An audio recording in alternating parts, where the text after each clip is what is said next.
Assistant nursing বা clinical nursing বা critical care nursing বা এএনএমের ক্ষেত্রে ভীষণ গুরুত্বপূর্ণ হলো শক সিনড্রোম।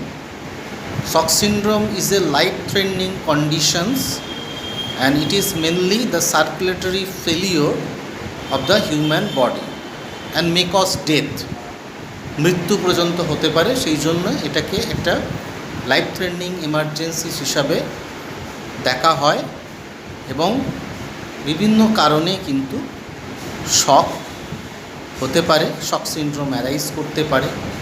যেমন ধরো হেভি ব্লিডিং হতে পারে, হার্টের কোনো সমস্যা হতে পারে, নার্ভের কোনো সমস্যা হতে পারে, স্পাইনাল ইনজুরি হতে পারে, ব্লিডিং থেকে হতে পারে, ডায়রিয়া থেকে হতে পারে, ডিহাইড্রেশন থেকে হতে পারে, যে কোনো কারণেই কিন্তু শক সিনড্রোম অ্যারাইজ করতে পারে। তো তোমাদের এগুলো ক্যাটাগরিক্যালি ভাগ করতে হবে। যেমন ব্লিডিং হতে গেলে হাইপোভলিমিক শক, হার্টের থেকে হলে কার্ডিওজেনিক শক, নিউরোলজি থেকে কোনো যদি এই ধরনের প্রবলেম হয় তাহলে সেটা হচ্ছে তোমার নিউরোজেনিক শক।